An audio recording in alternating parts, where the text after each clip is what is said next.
Hello my friends, and in today's video is a showcase of all my models that you've probably never seen before, all the ones that I've done before YouTube, and it showcases in order of 144, 172nd, weird miscellaneous stuff, and 135th. So let's dive straight into it.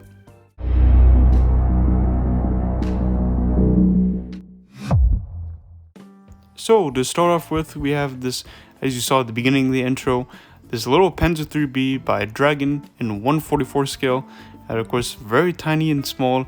As you can even see, it comes with a little rail car, which these are all brush painted with Tamiya acrylic based paints, or of course they're not really acrylic, they're lacquer based. And you see I attempted to dry brush it mostly and use only my soap wash to try and bring out the highlights, as I believe I also primed them with my AK acrylic black primer. As you can see, it also came with another little kit, or it actually came as a bundle with another rail car, and it actually was a lot of fun to paint this tiny scale and experiment and just weather. Especially when I also chose to do, I believe I bought all three of these at the same time, at least two of these, as again, it came in a bundle, and I bought this 60 centimeter, which means 600 millimeter Carl-Gritz motor, and as well as its other twin that you may have seen in the video before. As well as with this one, again, Dragon, a Martyr 3, I believe. I'm not sure exactly which version, maybe an F or E, I could be completely wrong. And a little 20mm flat cannon, of course, just to go along with it on its little base diorama, you could say. And I actually like it as part of my kit. I did not paint it or build it, just so you know. I'm not that good, but as you can see here, this one, the Sherman and its twin, as also coming up a Panther. You'll see that this kit actually came from a board game, which, sadly I never really got to play, as again, I got it during 2019, and as a gift. And you also have the option to modify them, which is actually really cool, that the kit came with, or at least the game set came with a whole bundle of stuff you can modify the Shermans, and I think you can even add night vision optics to the Panther. So yeah, I actually quite enjoyed painting these, which I believe might be roughly 100 scale, but I could be wrong. But when I compare it to 172nd, it looked different. So yeah. Now with this one, BTR 70, 100 scale again, by Zvezda. And again, before YouTube, as you can see now, it's just an experiment atrocity, adding different bits now, and I think now I'm actually just adding rust to it, just to experiment and test rust effects, which are actually really fun. And I recommend that you get a hold of a test model that you don't want to seriously build, but these all happened by accident, because I eventually ruined them with too much paint, and my lack of inexperience, of course, at the beginning of when I started this hobby. I think almost 2 years ago now, so yeah, well actually 3 years ago to be more right. Now with the half tracks here, they say 172nd by Armorfast, and not really, as it's more like War Games model size, like of 100 scale, but those are fun, as I actually did those for a school project once. I'll save that for another time, well, like story time, or maybe one of you will ask me.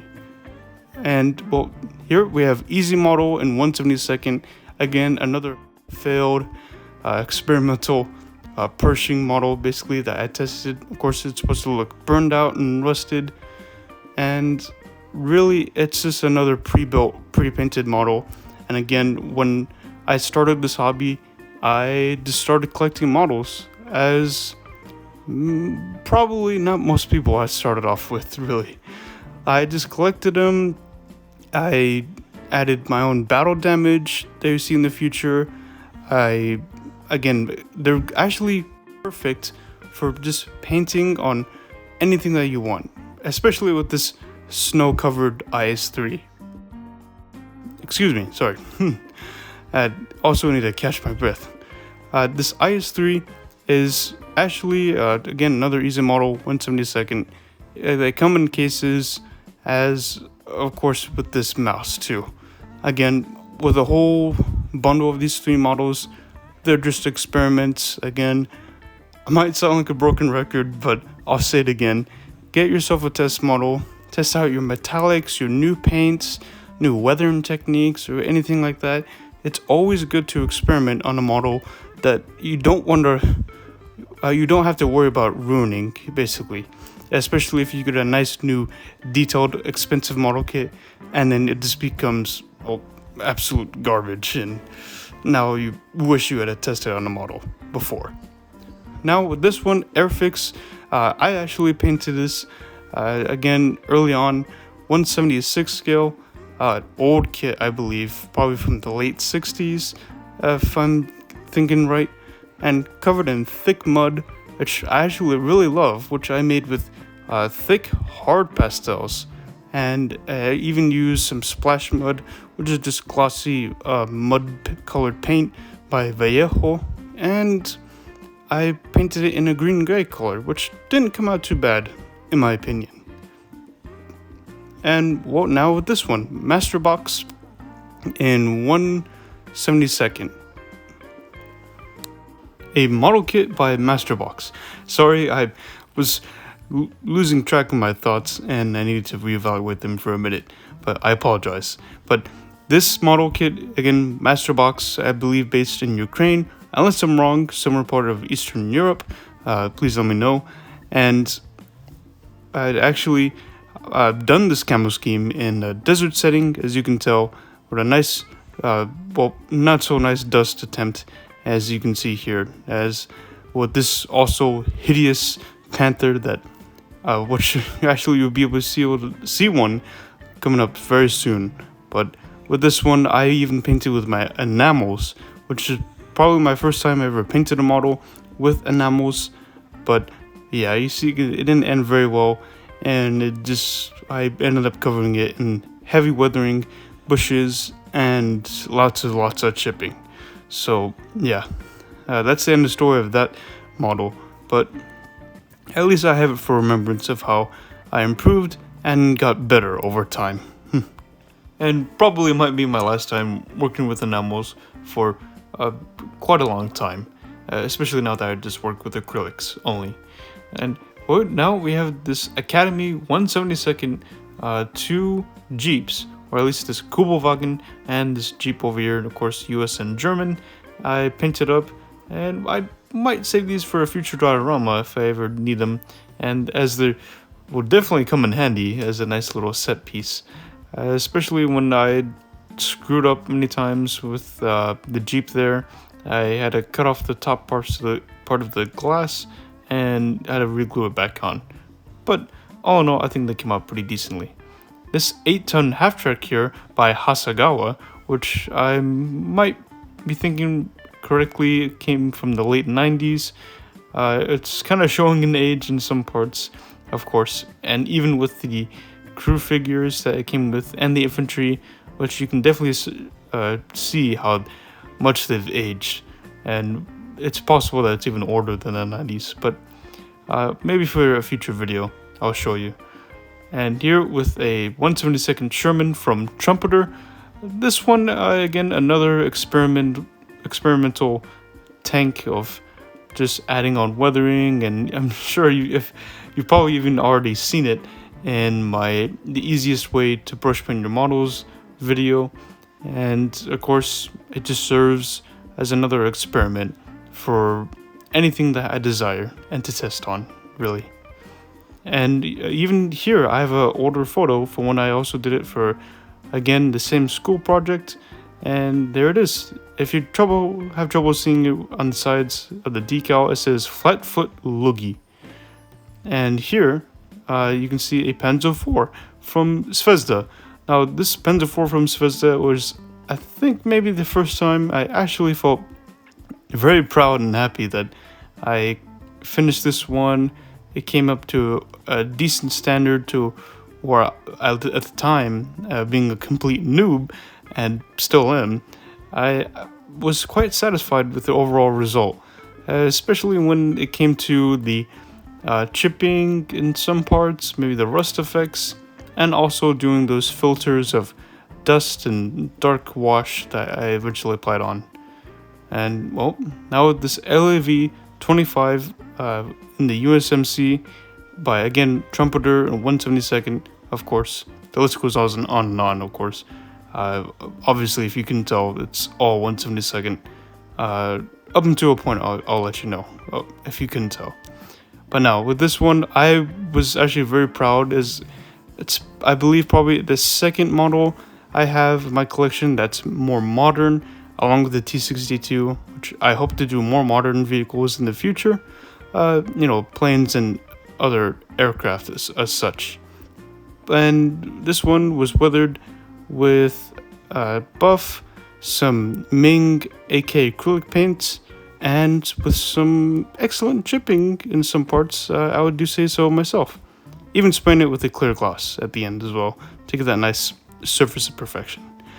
And now with the Flak Panzer Zwilling E50, and if you remember from watching my video on the E75, then this one was horrible to work with on its tracks, as well as Trumpeter's E100, which, if you worked with Trumpeter before on their models, man, the tracks are not fun to work with, especially when they become frustrating and very irritating to work with as practically a beginner. And I was, of course, eventually disappointed with how frustrating they were to put on, and constantly breaking off, even with super glue, the Loctite super glue, and yeah, it was not a fun time of this hobby. Now the E100 here, again 172nd by Trumpeter, covered in dust pigments, and no, that's not just regular accumulated dust, despite them already accumulating dust over time. And it just, again, with this E100, which I believe there were probably 3 other variants, one with the mouse turret, one with the Krupp turret, like the ones from War Thunder, and also the one from World of Tanks, and even another variant, I believe. But overall, I liked most of it, of how I finished it. And here you have again, these are now heading to 172nd pre-built models, which, as if I already haven't shown you before, I still believe these are from Easy Model. Of course, just this time they have bases, and you see here Puma Pak 40, Ukraine USSR 1944, T-55A in Czechoslovakia, the Polish Army 1968, and even actually, as you can already obviously tell, I have weathered with these. Again, more test models. I even repainted this one with like a yellow vibrant green, which I actually quite like with what I did. The right side of the track is accidentally been torn off, not intentionally, just it was very loose from when I already received the model, and I proceeded just to take it off as it got in the way, and eventually just broke. M41 Walker Bulldog here, which also came with a nice looking picture, as of course I weathered it as if with the red-brown Vietnam earth color and some dust. Again, gonna repeat myself, more tested models that I had fun with. And again, with this Dirty Ferdy from number 30, I believe I used some Tamiya, of course my soap wash with some yellow-green color, and I have no idea why. It's just a big mystery to why I weathered this thing in such a way with yellow-green. And again, it's why we test these things on models we don't truly care about. But hey, that's why they're here, and we have fun with it, as that's the whole point of this hobby, is it not? But with this Ferdinand, I actually still kind of like it, no matter how horrendous the weathering might look. Now into more Dragon stuff, or at least this time just Dragon only, as these are again pre-built set dioramas and 2 Yak Tigers here. I'll eventually show you the box. It says retired from the front, 1945, and they even come with 2 little figures, and of course it's supposed to be inside of a factory set. Here you have the, I can't exactly remember the title of this one, but you'll see it eventually. Early Tiger and T-34 face off with each other. As you can see, the Tiger I completely ruined, as my stupid self just completely shouldn't have tampered with it, personally. Now we're moving on to a Panzer 38T in 1/48 scale by Tamiya. Now this one I also have some photos that you see here eventually, as I have no idea what I was thinking when I came up with this. Again, I loved it early on with my weathering. It was actually pretty good techniques, and using dark sea gray Tamiya brush painted on with, I believe, some lacquer thinner, even thinned down with it, and applying on some black game wash by Vallejo, and even some sepia wash, again by Vallejo. And here I'm showing you on my workbench, retired from the front.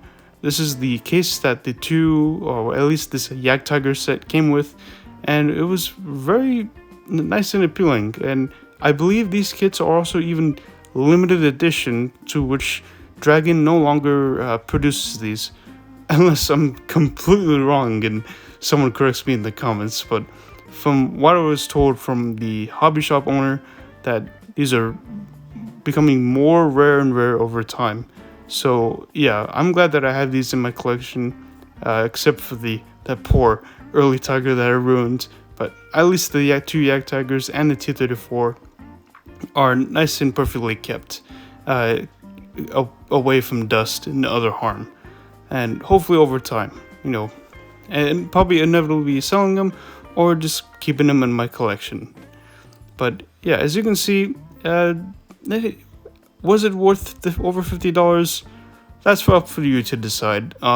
Easily now, I would probably say no, because I could just do it myself, despite not being a super amazing professional expert. But, I think I could bring it up to a decent standard, or don't tell them this, but probably to a better standard to what they could, honestly. But here you go. Here's some pictures of the Panzer 38T, and early on, it actually looked a lot better, in my opinion. So I'll let you be the judge of that. Now we can move on to this Panzer IV, again 1/48 scale, as we're moving into now. 1/48 scale Panzer IV by Tamiya. As well, you can tell that it actually is probably one of my first videos, I believe, if you go back into, if you don't count the shorts, if you exclude the super short 30-second videos, this is technically my first video of me painting it black with horrible quality. And my favorite part of it is probably just the side skirts. And unfortunately, Hans here, you see there, he just falls over for whatever reason. I couldn't have him hang on to the side of the the Sturmtiger, but yeah, how it is. I guess he's falling over from how awful the the Sturmtiger turned out to be. But I don't know why. I think I tried to attempt to replicate like an Adam Wilder's, bright, vibrant red. Not a realistic red oxide, but just more on the artistic style side of red. And I think it could have been worse. Here we have this Dora cannon, which I believe might be a 400 millimeter. I'll have to double check. Maybe I'll show in the postcards here, but you see it's even struggling to stay onto the rotating mirror. And yeah, it's very long. It came with a middle barrel. I had some fun creating, looks like a little scene here, as it also came with a little rail tracks that you could display it on. But that's how it came out to be, and I think I kind of lost interest with it over time. And now we have this Tiger. This Tiger here, again from Dragon, says it's actually, I think, another limited edition. Of course, just individually, it came with a box and its own glass case. And you can see I even try to attempt to fix my mistakes by repainting on the top of the turret and some visible glue of the tow cables that accidentally came off because again, I foolishly touched it when I shouldn't have. Again, another model from Easy Model. Yeah, that's probably pretty redundant now. I just calling it Easy Model when you don't even have to do it yourself. Yeah, which now I see why. This Yak Panther here, 1944, is what it says when it comes with the little display case, sign actually. And again, I've just been experimenting with it. I believe I even used Tester's enamel when I covered it in like a black gloss wash, pretty much. Yeah, that's the only end of that. But M1 Abrams here is, of course, a childhood toy. Really, maybe you could say it's what's probably sparked my interest in all of this. Maybe along the lines of World of Tanks as well. But again, another tiny little childhood toy, which I believe they're both die-cast models. Even with the models previously before, they were also die-cast. I think maybe except for the Yak Tigers. A gold tank here, which maybe a lot of you have never seen before. I got for my birthday once, maybe about 4 or 5 years ago. It was a nice gift, and I will cherish it forever with my heart. And here you have, of course, also, it was given to me by my mother. Some Star Wars models here, and I don't know how you describe it in the scale wise, maybe 1/72 or 100 scale, but you can see some V-Wing, I think a Y fighter, I believe that's supposed to be a Y fighter, a TIE fighter, and yeah, that just came along with my collection I bought many years ago. Of course, since I've always loved models, and not to forget this one, the air transport, which I'm sorry I can't remember the name of it, but it'll come to me. This nice little wooden ship that I did not make. I believe I got it from my time in California. From once I lived there, probably almost about half of my life, and it's just again a nice little collection model ship. Maybe something in the far future, maybe more like a battleship, but you never know. You have to wait and see. Here we have a Tamiya old kit, I believe from the late 70s or mid, and again 1/35th scale here. I apologize for the slight shakiness too, just bear with me, but again, I made a dumb mistake of when I applied on enamels with this. I thought the lacquer was X20A, or X20 enamel cleaner. Here's an old photo of it with painted with deep green before all the horrible mess that came to it. And yeah, it just didn't end very well, as with most of my early models, if you couldn't already tell. Now with the Tiger II here, which you see a photo at the end, actually came out not too bad, if I do say so myself. And words of the photo, really. Not this ugly, horrendous, burnt out tiger result, which I attempted, of course, with pigments by Optilung, and I think even a Life Color, and also just other orange pigments as well. But yeah, I guess it's almost embarrassing to even show off, of how bad this model ended up, which I wanted so badly to look good, but so much went wrong in all the wrong places, and this is how it ended up. So now I'm stuck with it pretty much, unless I decide to paint it in the future, but I can't even move the turret, I believe, because it's fixated. But yeah, what are you gonna do? You're gonna make mistakes along the way in scale modeling. You're gonna have to come to an understanding of how you can learn from them, fix your problems, especially when I've even stripped off the paint probably 2 or 3 times nearly on the Tiger II. So yeah, not a worthwhile time investment, especially when you find out you waste paint and you have to repaint it again. Especially when I so much loved the first paint job that I did. I put on the decals and gun kill markings, and I think at the time I was just gonna leave it the way it was, a nice clean looking Tiger II. But yeah, you can't always get what you wanted, and especially when it comes to your expectations, of course.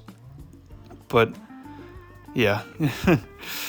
Sometimes you just be disappointed with yourself on your models, but hey, that's part of the fun and learning in scale modeling, to get better and improve over time, as I hope I show you here in some of my models and with my videos of maybe helpful tips and tricks to help you brush paint your models, without an airbrush. And of course, maybe occasionally with the exception of a spray can, of course. But those are always helpful when it comes to priming, obviously.